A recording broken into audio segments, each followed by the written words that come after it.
I was so close to my grandfather. Unfortunately, his time is up on this planet. He passed away. He left everything to me. Well, I didn't even know that. I did not find out for a very long time. And why didn't I find out? Because my parents are absolutely toxic humans. They kept it from me so they can continue their life of luxury. Let me tell you everything that I've been through. I'm hated most by the people who should love me the most, my parents. I grew up in the countryside of Iowa with my grandparents. My grandfather, his name is Zach. He was from a significant family who cultivated corn and wheat. He was well known in the community, and people praised him for his hard work and diligence while going about his business. The same could not be said for his son, my father, who had always lived in Grandpa's shadow and glory and achievements. Although my father was a mason, as he claimed, people seldom hired him because of his lack of excellence. It was not like he was willing to work either. My father was wayward, and he immediately attracted someone as wayward as himself, my mom. I call them my parents, but the correct term to use is my adoptive parents. After 3 years of getting married and losing the only child they ever had, my parents realized that they could not bear kids of their own, and it pained them, and they decided to adopt a child just to cover the shame of being ridiculed as barren. And that was how I came into the picture. We all lived in the same house. Me, my parents, and grandparents, and though my grandparents had severely tried to make my father join in the business, he only had an interest in staying idle with his wife, living however they wanted and getting fed by grandfather. Each time Grandpa asked my father how he was going to run the business when he was gone, my father would simply say he would step up to the occasion when he needed to. Besides, the fact that my parents, my father in particular, broke Grandpa's heart by choosing to live an idle yet wayward life. Grandpa, equally unhappy with how they ignored me. I don't think my parents ever saw me as their kid. I was just an instrument of covering the barren stigma, and if my grandparents had not suggested it to them, they would not have adopted me at all. They intentionally kept me at a distance even though I was supposed to be their son. I went to the school in our community, and Grandpa was the one who covered my tuition fee, which he always gave to my parents ahead of time. So, I just never knew what it was like to have your parents walk through your homework or even drop you off at school. They just paid my fees, and whatever I did in school was none of their business. My grandpa was the one who always checked my report card at the end of the term, and I ensured that I kept my good grades just to make him proud. My grandpa tried his best to ignore my parents' lackadaisical attitude towards me, but he was forced to confront them during my second year in high school, when I failed to show up with my report card at the end of the term. Grandpa asked the reason, and I informed him that the school had withheld it because my tuition for that term had not been paid. So, I went to tell Grandpa that I had earlier spoke to my parents about it, and even the school had wrote several letters to remind them. But they only promised to pay my fees when the money was available. We all lived in the same house, so Grandpa immediately confronted my father. He asked me where the heck my school fees are, and why they have not been paid when the money's been given to them right from the start of the term. My father tried making some dumb, silly excuses, but some issues came up and they had to use the money to deal with the problem, but Grandpa was not taking any of their crap. Grandpa, Zach, immediately called out my parents and told them that he was aware that they used the money to satisfy some fleshy desire because there was no such thing as a need when they lived in this house that they were fed by him. To my surprise, he even noted that he's been aware that my parents had always collected double my tuition fee from him. He warned that all hell would break loose if my parents repeated such an offense. I believe my parents were angry at Grandpa's confrontation, and I say this because of what they did next. My father approached Grandpa Zach the next day and told him that they had gotten a job offer in the city and would be relocating in a few days with my mother and me. Grandpa asked if arrangements have been made regarding the school I would attend once we relocated. My father said that he had not thought about my school because he needed to raise money first. He noted that I would resume my schooling the moment he worked for a few months. Grandpa Zach tried persuading him to let me stay with him and at least finish high school since I had just a few years to go. This was an excuse on his part to stop my father from taking me because he knew my parents would abandon me once they got to the city. But my father claimed that he did not want to stay far from me, as he and my mom wanted to keep an eye on me. My grandfather knew that that was nonsense, but he could do nothing. He asked my parents to enroll me in a school the moment we got to the city and promised that he would foot the bills.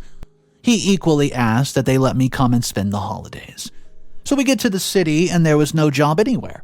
The money that my father had used to rent the house in which we lived was that Grandpa Zach had given us as we were leaving the countryside. My father took me to a school the very next day, and just as Grandpa instructed. He inquired what it would cost to get me enrolled and was told the figure. So we get to the house and my father quickly put a call across to Grandpa. My father informed Grandpa that he's taken me to a lovely school, and he handed the phone to me to speak with Granddad. Grandpa could tell from my voice that I was glad about enrolling in school, so he promised to send my father the money for the tuition within the week. My father then took over the phone and told Grandpa that though the school was good, the tuition was pretty costly. Grandpa asked for the number. What my father told him was almost 3 times the amount of the actual figure. My parents never bothered to hide their ugly character from me. I'm grateful that their lifestyle did not rub off on me. So, I just waited patiently for my parents to enroll me in school that week. But nothing happened. 3 weeks passed and I was forced to ask when I would be enrolled in the school. But my father told me that my grandpa had yet to send the money for the tuition. This sounded odd because it was unlike Grandpa Zach. It was pretty unfortunate because there was no way that I could reach out to him to know that. Well, I tried asking my parents to call him so I could speak with him, but they always made excuse after excuse for it being impossible. My parents later informed me that I would be going to acquire the skill of catering. I did not like the idea as it did not fit into the dream I had for myself. So I told him that I would rather wait till my father had raised money to send me to school, just as he had said to Grandpa. Still, my father busted my bubble by telling me that he had no money to pay for the schooling, and even if he did, he was not going to waste it on me. My parents said that I was to be grateful for that I was even being sent to acquire a skill and not allowed to sit at home and waste my life. My parents had never verbally expressed their hatred towards me all the while we lived at my grandparents' home. They only ignored me, and I believed it was because they had some sort of fear for Grandpa Zach. But now that we're no longer under their roof, nothing was restrained them from treating me like trash that they felt I was. This event happened just 2 days ago, and I've been contemplating running away from the home. But where would a 16-year-old boy run away to? Anyways, I don't know. Who does not know his way around the city? What would you do in my situation? What's up, everybody? Mr. Reddito here. So today's story is a difficult situation for OP.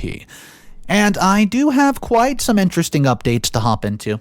Guys, if you have not subscribed to the channel, take a second, hit that subscribe button. It does help support the channel a lot, and if you're enjoying the video, you might as well hit the like button too. Alright guys, here is your first update. Let's hop right into it. I finally decided to go and acquire the skill just as my parents had said, as I had no other choice. The day came and my father took me to a restaurant. I was curious about what we were doing in a restaurant because it was not the day plan. A man came and met my father, and from how he spoke, you could tell that they were friends of some sort. After a while, my father had me join them, and he told me that I would be answering the man daily. I felt the man my father introduced me to would be my culinary arts mentor, or something like that, which was why I was a bit relaxed when my father turned his back and left the room. The man my father had placed me in his care handed me an apron and asked me to start serving the tables. Well, I did not question his demands as I felt this was all part of the culinary process. I served tables for the whole of the day and it was not easy. The same cycle of service repeated itself for the next 5 days. Okay, well, man, this is going to keep going, I guess. I Had to ask the man when we would be starting the actual catering lessons because up until then I was not allowed into the kitchen, where the chef prepared people's meals, just except to take their orders and deliver it to them. The man, after hearing my question, he burst into some sort of sinister laughter. I mean, what? He asked me to look around and said it was a restaurant, not a culinary school. How silly of me. I'd been working there for almost a week without realizing it. I said nothing, but my heart was heavy for the rest of the work period. I went home to meet with my father when I was done that day. I told him what my boss had said to me about me being a worker at the restaurant and not a student. I expected my father to counter what my boss had said or give me some form of reassuring words, but he just said, "What's wrong with serving tables?" Well, you know what? Everything's wrong with it. Why would he bring up the whole culinary lie when he was signing me up for a job? Well, you know what? I was still in my thoughts when my father continued asking if I would rather sit at home than go out there and become an applicable part to the family. And I don't like to be idle, but I would rather be in school than work in a restaurant. I was a teenager, for goodness sake. My father had taken advantage of the fact that children from the age of 14 in Iowa could be engaged in some form of work. Besides, he or my mother was the last person to talk about loafing around the house when that's all that they did. My father asked how I expected him to raise the money that a culinary school would demand as payment. Well, I complained to my father that I could not continue with the job, as it was stressful to me, but he just said it was for the good of the family, so quitting was off the table. I cannot find the accurate words to describe a fraction of how I felt, but I think used and abused and betrayed and neglected. Those words could suffice for now. To soothe my already wounded heart a little bit, my father said that the reason he had taken me to work in the restaurant was so that the money that would be realized from there could be used to send me to school. I continued the job for the next 3 months, and that was when something happened. Grandpa showed up at our home. I was not feeling so strong and had to leave work on time. Grandpa was already seated in the parlor when I entered the house, looking absolutely worn out, by the way. They all looked like they had seen a ghost, and Grandpa looked at my parents and asked what I was doing looking like that when I was supposed to be in school. Well, I was equally shocked the moment Grandpa Zach asked the question. I immediately corrected Grandpa by telling him that I was a student working in a restaurant, so he could raise money to pay for my fees. Grandpa Zach looked at my parents with absolute disgust. My parents had told him that I was in school, but that was not even close to the case. Well, Grandpa had paid the tuition fee, which my father claimed the school demanded, and he had consistently sent money for my upkeep, and Grandpa could not keep his anger under control despite his seething rage. He began bashing my parents for using me to siphon money out of him and using it to stay afloat while doing nothing in the city, which they claimed that they had relocated for work. I was right there in the parlor witnessing the whole drama. So, my father immediately talked back at Grandpa Zach, and that was the first time I've seen him ever do that. He asked him not to come to his home and questioned how he chose to raise his child. He went as far as asking Grandpa to leave his house if he had nothing important to say. Grandpa took one long, hard look at my parents and left the place absolutely disappointed. My parents turned their anger on me, coming back home earlier than I did, and they did not show any form of sympathy towards me after I told them that I had returned because I felt sick. When you think of it, who's supposed to be angry? Are they the ones who used me to milk money out of Grandpa Zach, or am I supposed to be angry at them for taking the money meant for my schooling and sending me to work in a restaurant? I'll update you guys. Update number 2. My parents have just thrown me out of the house. It's been 2 years since my last update, and a lot's happened. I'm now an 18-year-old boy who has lost any drive for school. No thanks to my parents for not supporting me. After the discoveries that were made during late Grandpa Zach's visit to our home, I knew that it was futile for me to expect my parents to send me to school still, because if they could squander the money given to me for free for me, they indeed were not saving up 80% of my salary, which I was giving them at the time to send me to school at a later date. I know, Hearing me refer to Grandpa Zach as late was something shocking to you, but imagine how I felt when I only learned of his death on the day of his funeral. Grandpa never got in touch with my parents after they had sent him out of their home, which meant the money they were getting from him was no longer coming. This led my parents to put pressure on me, and I took on 2 other jobs. More jobs were not just the only things I took on. I equally took on the responsibility of paying the rent of the apartment where we all lived, and what we ate. I never complained about all this, even though my parents still treated me like an outsider. I was getting ready to leave for work one morning when my father walked into the room and asked me to get dressed as I would accompany him and my mom to my granddad's funeral. He had passed on a week earlier, and they were all well aware. The fact that they did not tell me about it shows you how little regard I was given. So we got into the place of the funeral, and the whole community was there. I did not expect anything less because Grandpa Zach was known and loved by all, except his son, my father. The atmosphere was solemn, and people were paying their last respects when the drama happened. The surprising thing was not just the occurrence of drama, it was who started it and the shock in the mourners. As my parents walked in, Grandma immediately left the presence of those who were consoling and dashed towards my father. She asked if he had come to kill her as he had killed his father. She held on to him by the collar of his shirt and began asking if she and her husband had made the mistake of giving birth to him. People started coming to stop the drama and it's already playing out. And my father replied to Grandma by telling her that he had come to pay his respects to his father. Well, the hypocrisy of my father repulsed Grandma too much, and she behaved very erratically. She turned to everybody there and told them that the worst thing that could happen to them was to have a child who would disrespect them while they were alive, but would come to, quote, pay respect once they were dead, just to make people think the best of him. She burst into tears and said that Grandpa Zach had never been the same after he left their home. His health consistently declined till he died, with my name on his lips. Grandma immediately demanded that my parents leave, but those around intervened. The grandpa's funeral was over, and we went back to the city the same day. My parents made another journey to the countryside, and though I could not tell what it was about, it somehow softened my parents' disposition towards me. My father called me shortly after that and asked what plans I had for myself. The desire to go to school was no longer there, and, the exposure I had gotten while working from a young age created the urgency to start my own business. My father then told me that he would go to the bank tomorrow to open a joint account, where he would be saving some money, and by the end of the year it would be used to set up something for me.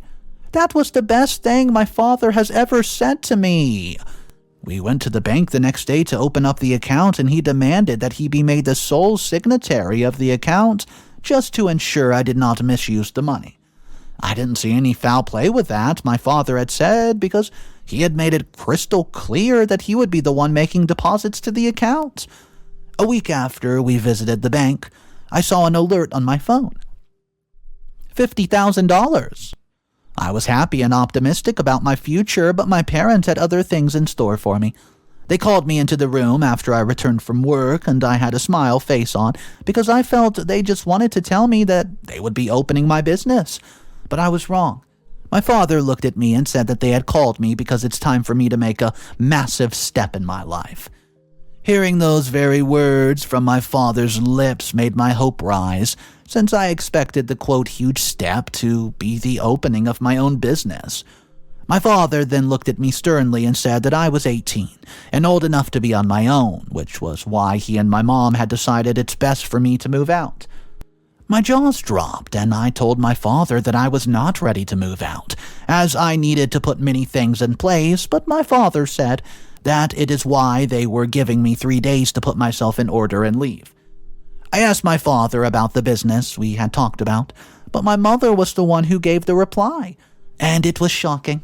She said they asked me to leave because they would not feed an extra mouth. Rather than prepare myself for the worst, I was busy asking about business. She made me promise that I would leave the house in 3 days, even if they had to throw me out. I walked out of my parents' room with hot tears streaming down my eyes. I'd been the one catering for them ever since we moved to the city, but I was now called, and Well, an extra mouth? Simply because my father somehow stumbled upon money? To cut a long story short, I just moved into a scarcely furnished apartment in the afternoon. Would you tag me as a terrible person if I said I now hold some form of grudge against my parents? Ugh. Update number 3. Hey guys, I know, it's been a while. It's been a year since my parents kicked me out of their home, and they did not bother to keep in touch at all. On the other hand, I did not bother reaching out to them as I was pained because of how they treated me. But my father called my line some days ago with a strange number while I was at work. I almost hung up on him the moment I recognized his voice from the other end of the phone, but I just gave him a few seconds to hear his reason for calling. He asked how I've been faring so far, and after I noticed that I'm good, well, he then asked for an urgent financial assistance. I immediately cut the call and blocked the number. I mean, come on. How could he ask for financial assistance just after a year after receiving the kind of money he did? Would he have reached out to me if he did not need money? I thought I had gotten rid of my father, but he showed up at my place of work looking absolutely pitiable. Well, and was forced to speak with him. He said that my mother was having severe liver problems and was hospitalized. She, needed something. He demanded a significant amount of money. According to him, he had spent everything that he had on my mother ever since her illness began some months back. The anger I had always felt towards my parents turned to pity, and I asked my father how much the doctors were asking for. He said it was $5,000, and I told him to give me a week to raise the money, and he left. I didn't wait a week because my mother's alleged health, it's giving me concern. So I met a few friends of mine and borrowed around $3,000. I went to the house the next day to give it to my father, and to equally ask for the address to the hospital where my mother was admitted. I got to the house and knocked for a while, but I could hear the TV playing so loudly, and that was probably why my father, whom I thought was inside, was not hearing me. I peeped through the window, and guess what I saw? My mother lazily on the couch watching TV. My presence, it cast some sort of shadow, which it did catch her attention. She opened the door and just stood at the door spot without ushering me in. My mother, who was looking robust, asked what I was doing at the house, and I figured out right there that my father did not just lie to me, but he lied to my mother as well. Well, this only meant that their marriage was turbulent. I told my mother that her husband had visited me the previous day while claiming that she was hospitalized for a severe liver problem. Son of a... was what my mother said, and I cut her off, knowing where the problem was going. I stood waiting for some kind of answer, and my mother asked me if she looked like some liver patient. You know what? It actually just dawned on me that my father was still a chronic liar who would use anyone to get what he wanted, and I mean anyone. And my mother still did not see me as her son. I turned back to leave, and she asked how much money my father was trying to con out of me. I looked at her like I didn't know what she was saying, and she said that the only reason my father would come to me and ask because of money, well, I told her the amount. And she said that she would tell me a secret worth more than the amount if I would just give her half of it. I turned back to leave after noticing that I was not really interested, and that was when she said it had to do with my inheritance. My inheritance? I never knew I had one. I had the money there, but told her that we would have this discussion in 3 days. My goal now is to visit my grandmother. If there was anyone who could tell me anything about my inheritance, it had to have been her. Final updates. My mother has left my father, and there's no trace of her. I visited my grandma in the countryside just like I said I would, and it's been a while, and I have been so busy trying to survive that although she was always in my heart, I could not make time to see her, but the mention of a possible inheritance was a solid reason to take some days off work. Things were going great in the countryside, and my grandma was doing well managing what Grandpa Zach had left behind. She hugged me tightly, and we took a few minutes just to shed tears. Grandma was the first to speak. She never expected much from my parents, but she at least expected me to distance myself, simply because Grandpa had given me some money. I was shocked, and I could not hide it. I apologized to Grandma for the distance I'd kept, but told her it had nothing to do with any money that had come to me.